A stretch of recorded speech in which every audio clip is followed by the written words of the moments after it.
This series of videos introduces the 38 chapters of the Routledge Handbook of Environmental Movements. It's a project of the Social Change Lab, and we gratefully acknowledge the support of the Mary Lee bequest for the work of our team. My name is Winifred Lewis, and I'm from the School of Psychology, a professor in the School of Psych at the University of Queensland. And I'm Linda Nguyen, and I'm a student from the School of Psychology at the University of Queensland. I'm one of Winifred's students. And I'm Louisa Parks. I'm an associate professor of political sociology at the University of Trento in Italy. And what we're doing today is part of our video series of introductory videos to the 38 chapters of the Routledge Handbook of Environmental Movements. And at this point, we are on chapter 27, Framing Environmental Issues. And we're lucky enough to have the author here, Professor Parks. So I guess we could start off with some basic questions, Linda? That sounds really good, Winifred. So Louisa, I'll start off with maybe a good question to start off. So you talk about framing environmental issues. So could you define for us what framing is? I can try. It's a complex field of work, but at the same time, I think the basic idea is really quite simple. It's something that everybody does every day. So the first thing I would say is when you're thinking about framing, you have to think about framing as an ongoing process, an ongoing negotiation about what something means. Whereas the frame is more like a more static thing, a sort of view on an event, a person, a situation that helps you to understand it. So framing in sociology really comes into its own through the work of Erving Goffman. And he talked about frames, the way that you would look at a picture frame behind me, right? So if you move that frame around that image, you will see different parts of that image, and you might understand what that quite weird abstract painting is. So if I move the frame to a certain section, it might look like a face or a musical instrument or okay. So that's a very, very basic idea of what you're doing when you're framing, is you are taking new information in the world and you're interpreting it using keys that you already have from your common sense understanding about what the world is. So frames and framing approaches are about contesting meanings. How do we attach meaning to something new in the world? And it's something that is used in, social psychology about how individuals interpret new information. It's used in sociology in the study of social movements and how social movements make sense and try to explain new information about the world. It's used in the study of media and communications, particularly news reporting. How do they try and make us understand things? Politicians, obviously, political parties, campaigning, propaganda. So framing is about, it's the processes, the tricks that we use to try and give meaning to these new situations. So for example, I might see that there has been another oil spill in the world. And I would say, you see, this is evidence that, we need to act to halt the fossil fuel production economy for these reasons. I might frame it as an environmental issue, whereas somebody from, I don't know, an oil tanker construction industry might say, this is why you need to buy a new oil tanker, for example. So they can be very different interpretations of the same thing. The processes are what we tend to be interested in sociology, because the idea of framing is constructivist. So the basic idea is nothing in the world has natural meaning attached to it. Everything is what we decide in a social interaction it means. So meanings are all contested, and we have to work out what something means by talking to each other through different platforms, through different collective processes, as well as individual processes. So in that literature, there's a exactly few, what it says on the tin. Oh, sorry. A few kind of core constructs, aren't there? Like core concepts like alignment and resonance and so on. Can you take us through some of the more important ones from your perspective in the chapter? Yes, absolutely. So in the chapter, what I'd say is that the first part of the sort of list of core concepts, etc., about frames as objects. So these more static ideas of what a frame is and what it tries to do. And the most important one there for environmental movements are what we call core framing tasks, which is really from work by Snow, Benford, colleagues, about prognosis, diagnosis, and motivation or mobilization. So prognosis is saying what is, diagnosis is about what is wrong with the world, right? So there is a problem here. Prognosis is about how that problem should be solved. And the motivation and mobilization is about what you should do to act to try and bring that solution about. And those are really the core things that social movement scholars talk about when they talk about frames.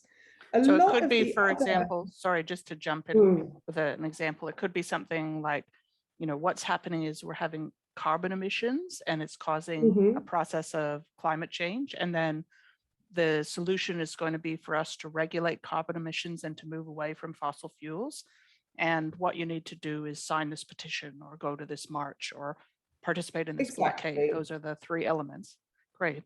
Those are the elements. And we would talk about those also in terms of grievances. So in terms of getting out and acting, it's about making you feel that there is something being done wrong to you as well that makes you want to act.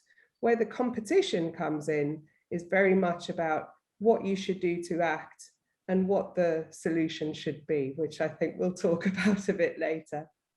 A lot of the other concepts instead are about framing processes. And the way I think about them is they're more about how your frame or an actor's frame is designed to fit into a certain context. So this is often from studies about how ideas travel, how frames travel or fail to travel.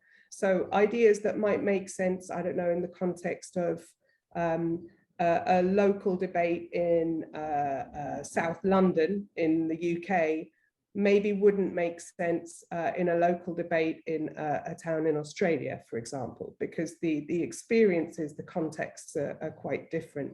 So we have lots of concepts about how frames resonate, how they fit into context, how they align with other sort of big discourses or ideas or frameworks, as Goffman called them, in society.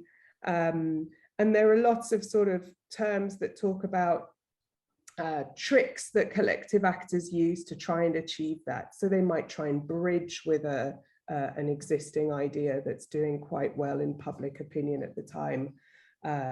They might try and, extend or amplify the way that they understand a new event or piece of information to try and comprise those ideas. Can we give some examples again of how that might work in the environmental movement? So just absolutely. So I think bridging is a very important one in the last 20 years odd of the environmental movement. And that would be really epitomized in the move from, say, the idea that we're a movement against climate change to we are a movement for climate justice. Right. And that's about bridging frames around climate change and the problems that that causes for people, with understandings that those problems are fundamentally justice issues, right? So because they affect humans, that's the part that you're saying. So it's more effective as a frame to talk about climate justice because it brings together everyone that's affected, all the farmers whose agricultural production is in jeopardy, and all the people whose homes are threatened by bushfires and floods and so on. Yeah, so there's a strategic element of we need to bring more parts of the movement together, but what probably more importantly, there is a belief that it's very important to understand climate change issues within that broader frame, because the way we react to climate change should be done in a just way. So it's more about content than strategy. I realize sometimes we talk about framing like an extremely conscious, extremely strategic, highly sort of political process. But of course, it's motivated by feeling and by how people really do understand the world. And there was a feeling that work needed to be done to bring back together what felt like disparate struggles that were really, you know, not all fighting in the same way for exactly the same means, but under the same broad umbrella. So bridging would be a good idea of a good way of understanding what the climate change movement did to try and, you know, I guess almost rebrand as climate justice, or redefine what it was doing and how it was doing it in order to be more inclusive of justice struggles. So Not for always example, the successfully, relationship with Indigenous peoples and the global South in general relating to kind of colonialism, because although it's something that not many of us necessarily would have thought through here in Australia or elsewhere, if you haven't been part of the movement, you know, it's the case that a lot of the fossil fuel industry is run by big corporations based in North America or Europe that are operating in lands like Latin America, Asia, Africa, or in inland Australia, away from the capital cities, with disregard for the people who live there and with disregard for the environment. So that's why that climate justice frame actually connects the idea of gases being emitted with the idea of people going in and dispossessing people and not relating to the local environment with respect, or the local people with respect. Exactly, and it's not always easy, immediately successful, without tension, without difficulty, but the intention and the realization that there is work to be done there, I think, is very present, let's say. Yeah. I'm going to throw the ball over to you, Linda. What are you thinking about at this point in the conversation? I guess I did have a question. So you're talking about like climate justice as a social justice issue now. Is that sort of like, do you think it's become more of a contemporary thing now with, you know, with Greta Thunberg and right now, like, or is this something that's already, has it always been a combined thing in the past? I hope I said that okay. No, absolutely. I would say it's a mix of both, Linda. Yeah. I mean, I think it's definitely much more in the public consciousness now. If we think about one of the concepts is sort of frame crystallization, which is when an idea becomes a dominant or well-known or just generally understood by most people as something with meaning. I would say environmental justice, climate justice, maybe not everywhere, but in a lot of circles, is a much more common piece of terminology than it used to be. But at the same time, of course, these things don't come out of nowhere. They are the proceeds of very long histories. And in the environmental movement, definitely there are big environmental parts to the global justice movement, which was very active and quite prominent around the turn of the millennium. Absolutely. So there is bridging between climate change movements and parts of the global justice movement. And it's often the same activists as well, of course. Yeah. And I think there's also an increasing willingness to sort of call the big NGOs, the environmental NGOs, that in the past have acted in a way that was really quite openly racist and, you know, at odds with and disrespectful of Indigenous peoples. So, for example, in the chapter on North America, they talk about the idea, and the same thing is true here in Australia, that the national parks can be set up, you know, in a way that totally disregards the existing relationship of Indigenous peoples. And so the readiness of people in the communities of color and Indigenous peoples movements just to say to the environmental movement, you know, let's talk about what you're doing and how you're approaching, has greatly increased, and for the better, we all would think, right? So that's in the last few decades, yeah. No, absolutely. I'd say the roots of the environmental movement are in those sort of proto-international NGO kinds of middle to upper class activism at the turn into the 20th century. And those calls for, you know, the preservation of pristine nature were about denying the agency of indigenous peoples on their lands and waters. Probably not consciously, probably they were instrumentalized by other actors for those purposes, but they were absolutely colonial and then exported as colonial ways of essentially land grabbing, right? Yeah, yeah. And we also know that they didn't do that much good for wildlife preservation in the long run either. That's right. So, because when you're not connected in with local communities, of course, there's more difficulty in every regard, and you're often acting without their knowledge. Yeah. I want to pause and think about how we can kind of think about part one of this conversation finishing, thinking about these important concepts and the big messages in the chapter. What do you think are the key takeaways that students or community members would have after reading this chapter?